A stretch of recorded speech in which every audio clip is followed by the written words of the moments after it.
Thang. Sir, can you hear the clerk? Mr. Thang, can you hear me? For the record, I'm speaking to you. Yes.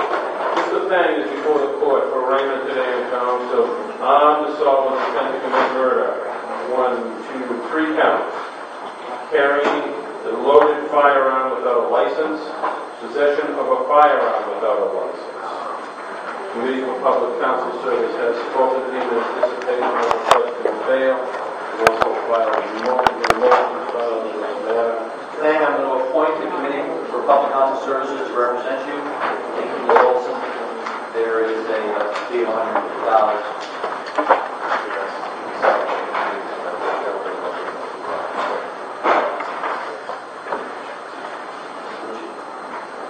Thank you very much. The Commonwealth is asking for $50,000 cash bail in this matter, as well as bail warnings on the 2 motions the Commonwealth has filed. The Commonwealth is seeking $50,000 cash bail based on the facts of the matter.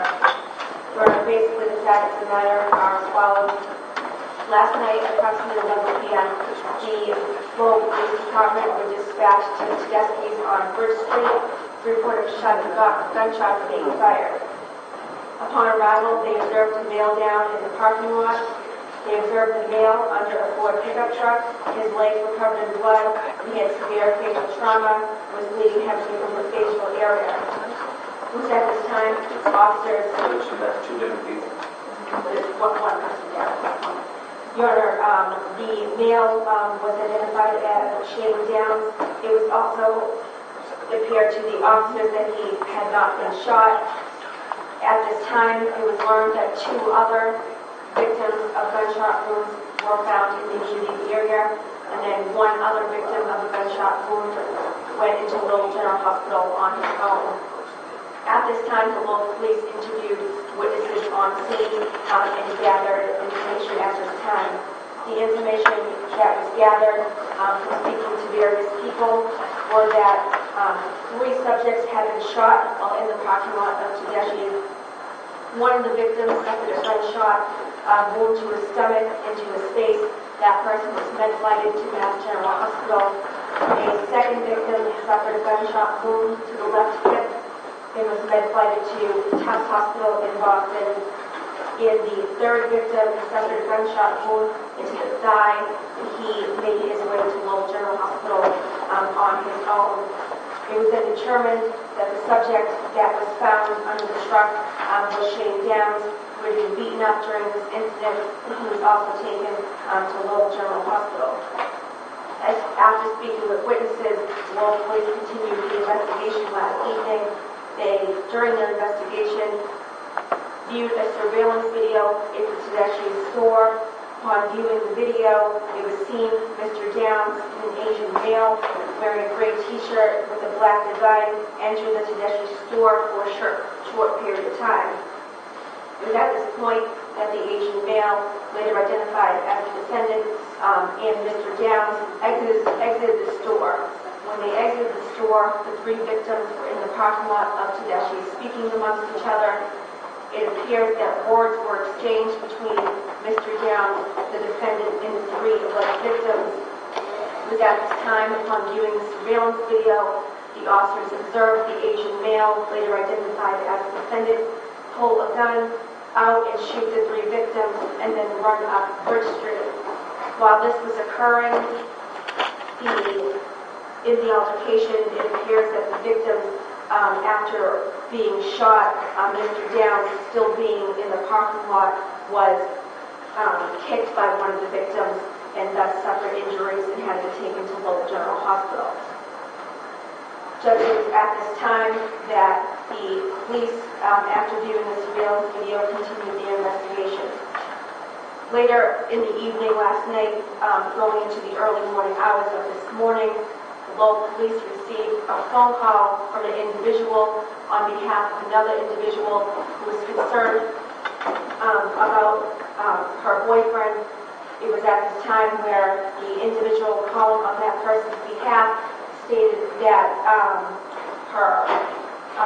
the other person's boyfriend, was the defendant's first name, an Asian male who was known as Goofy, and is also a member of the TRG gang, what happened to be a part of this incident. Mr. Downs was also learned was also part of the TRG gang in the city of Lowell. It was at this time when Lowell police were given by that party that called it the last name of Chan. Lowell police then did investigation. They know individuals with the same last name is Thang, also known as Goofy, in the TRG gang. They are aware that they're part of the TRG gang. A little later, in the early morning hours, that same individual who called the Lowell Police Department again and said that they were going to pick up the defendant. Who was going to do that? The same individual that called the first time. Who surrendered? No, Judge. It was just that they called Lowell Police stating that they were going to pick him up. At that point, the person that called at that point stated that the last name of the defendant was Thang. This corroborated the Lowell Police's intel that Mr. Thang, who was also known as Goofy, was part of the TRG gang. With this information, the Lowell Police pulled up the defendant's booking photo. When pulling up the defendant's booking photo, the booking photo closely resembled the Asian male that was seen shooting in the surveillance video at the defendant. It was at this time, Your Honor, that the Lowell Police then set up surveillance near a home when they saw the vehicle that was picking up the defendant. Upon approaching the vehicle, the defendant exited from the back seat and stated that he was scared to death that some guy was shooting at him from the back in the Acura. It was at this point, upon seeing Mr. Thang in person, the defendant before you, that the Lowell Police stated that that was the man in the surveillance video who was seen shooting at the victims. Mr. Thang was then brought to the Lowell Police Department, which at first he related to the Lowell Police that he was at Tedeschi's with Mr. Downs and that they were in the parking lot, but he stated that shots were fired at him. It was at this point the police mentioned that they had a surveillance video, and Mr. Thang at this point decided that he didn't want to speak to a lawyer, and then he was booked at that point. Your Honor, although it also should be noted that Mr. Thang, upon Lowell Police running his information, he does not possess a license to carry a firearm in the Commonwealth of Massachusetts. Your Honor, as to my knowledge, this point is Mr. Washington County. Your Honor, the Commonwealth understands the defendant does have a limited board of probation history, but the Commonwealth is seeking his bail based on the facts of the case and the potential penalty the defendant is facing. The defendant is charged with mandatory is district court at the least, that being the 10th charge.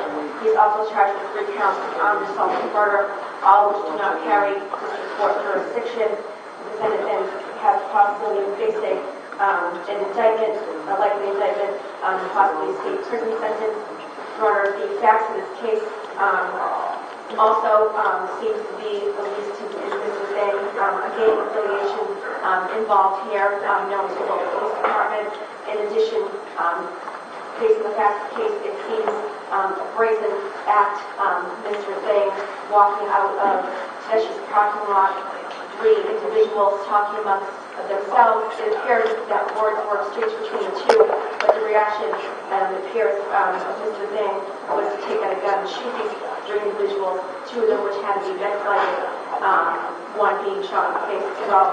Your Honor, based on the fact that the Commonwealth does believe that $50,000 cash bail is appropriate, we also have visual bar motions in the bail. Going on here in the UCI is clear. There were a lot of people in the parking lot last night. There are a large number of names listed as witnesses or people involved in the report. A few minutes ago, you saw Mr. Downs up here. You saw the situation. You saw the conditions he was in. You saw his face and how badly he was beaten. At a minimum, the police allege that he and the defendant were together last night. And that at some point he's received these injuries from the people who are also alleged to be the victims. Now, if anyone got shot, if the people that did that to Mr. Downs got shot, they didn't get shot before they did that to Mr. Downs. Clearly, Mr. Downs sustained a very severe beating by some or all of the people that the police are alleging are the victims in this case. There's a mention by one of the witnesses who saying that Mr. Downs was already unresponsive on the ground. As two witnesses watched a white male yelling, "I can't believe you shot me," so attributing the shooting to Mr. Downs, not the client. "I can't believe you shot me," as Mr. Downs laid unresponsive on the ground. The white male then kicked Downs so hard and viciously in the face that it caused both men to go out of the gas. Sorry? Who committed that act that caused these people to react? A white male at the scene who is an alleged victim saying to Mr. Downs, "I can't believe you shot me." It was clear to be a one of the shooting victims. Correct. Perhaps the one that went to a little down on his own. And then we have the description by somebody who was in the market, say, of an Asian male in there, who he then attributes to be a person involved in potentially a shooter. And they describe this Asian male as approximately 25 to 35 years old. He has Asian symbols tattooed on the back of one of his biceps. That client is going to be 22 years old in about a week. He's not 25 to 35, and does not have any Asian tattoos on the back of his biceps. Instead, he looks manual, and that's unfortunately this one. Or to accept their representation in this regard. Then we have other civilian witnesses in the scene that say that Downs again was already on the ground when they arrived at the scene, and they again saw a white male in a white shirt and red shorts yelling at Mr. Downs when he was on the ground, consistent with what the first gentleman said, yelling, and then he was yelling at a silver or gray four-door Pontiac. According to these civilian witnesses, there was a white female with her hair in a bun who was driving that Pontiac. The Pontiac left the parking lot at a high rate of speed and down Bridge Street. Another witness believes that, again, these are the witnesses that observed the gentleman kicking Mr. Downs viciously in the face. This witness observed that the white male then did the kicking, retrieved an item from the ground immediately next to Mr. Downs. It was this witness's impression that the item was a firearm, however, it was unnecessary to certain that it was a firearm. None of these things attribute this shooting to the defendant. There is a video. I have not had the opportunity to see that. I can't speak to that. I can only speak to my own experience that these are not usually crystal clear videos. And an Asian male who was about 5'8" is a fairly general description. There's a statement that the defendant himself gave to the police that says, "I was scared to death, so the guy was shooting at us from an accurate." I would note that although I haven't received a police report on this, there's some reports this morning. There was also a reported drive-by shooting on a reading from the Sun's story on Lane Court in the city's Highland section. Police said they did not believe there was a shooting between that scene. A witness told the gun he heard 7 gunshots. Police radio broadcast indicated police were looking for a black Acura sedan with a silver fender in connection with the incident. It was not immediately clear that the vehicle had been located by midnight. That is what the defendant said was the description of the vehicle that had been shot in the hospital. So I think that there is a lot more to the case than meets the eye.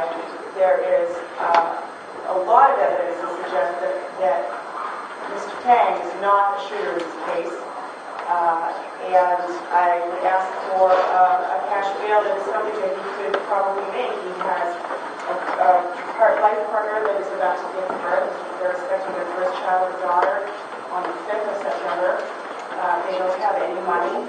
He was, for the last 2 years, until March of this past year, working in South Marlborough, Massachusetts, at Penn's Steakhouse Dressing. He was there, as I mentioned, for 2 years, along with his older brother. Right now, though, unfortunately, he received unemployment. They're expecting a child. They have no resources. Obviously, the committee is being asked to represent him as an indigent client. I would suggest a $5,000 cash bail is more than this client can probably make. But on the strength of the evidence and the fact that he was born in Lowell, raised here, still lives here now, now at almost 22 years of age. He went to Lowell High School for the 11th grade. Then he worked for the last 2 years. He lives at 76 4th Avenue with his significant other, his post. His parents, they're married. They live at 41 Avenue B here in Lowell. So they have one of them, and I'm just going to last one He has an older brother. As you heard him mention his older brother, we known to police the gang involved. That may be, but that older brother lives in Lynn, Mass, not in Lowell, and you can't ascribe the sins of the brother to the client. He has his sisters here as well, 23, 17, and 10 years old. They live with their parents in Lowell. So he has community here. He has community here. He also lives, in addition to with his girlfriend's father. The three of them live together in their home. So he has significant community contacts. There are a number of outstanding questions about the case. There is evidence to suggest that he is not the one that committed these acts. And for all of those reasons, I would ask that the court set the bail that are requested and speak to the motions after the court speak to the motions. Thank you. I'm setting bail for Mr. Thang $400,000 here, $48,000 cash. Mr. Thang, sir, you are charged with any other offense of all this case is pending. You can go to jail for 60 days waiting trial. Do you understand that? The motions. I want to just make sure you saw it. Sure. You want to be open to the defendant, including counsel? No. But on the other hand, it's hard to come to the defense without discussing with their client the information that was seeking to understand the reason behind your request. Is there a way to craft this? I'm not going to say the name. She was trying to name him, but based on the fact of the case. Discuss specifically what it is. You are not a problem not having this involved. Some of the more detailed social security numbers, I don't, phone numbers, that's fine. Workplace information is fine. So name, address, date of birth, I would like, yes, names, addresses, and dates of birth. we don't need the date, because the date that provided to the service, obviously, we don't need No, that. I have no objection to that.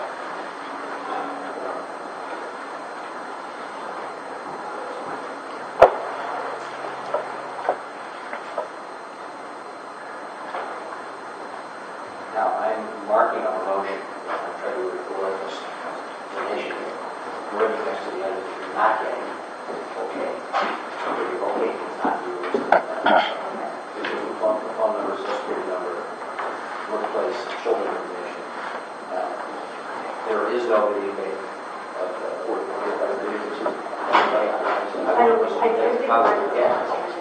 No, but I can go to the council now.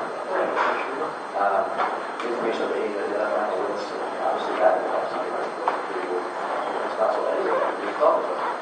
So,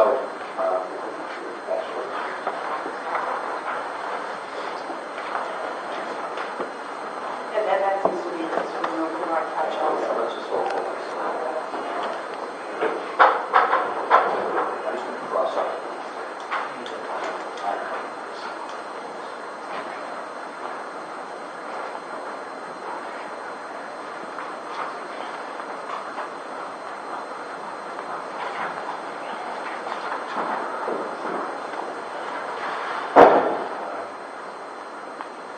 I think that's grounds for ruling on that. So, things that are not crossed out.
That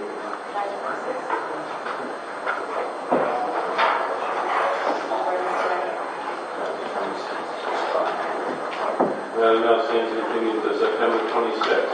Probable cause hearing, you now wanted to recognize the $400,000 maturity, $40,000 cash maturity before the court. We agree with the various points that I read at the review of this committee appointed $150 legal fees assessed.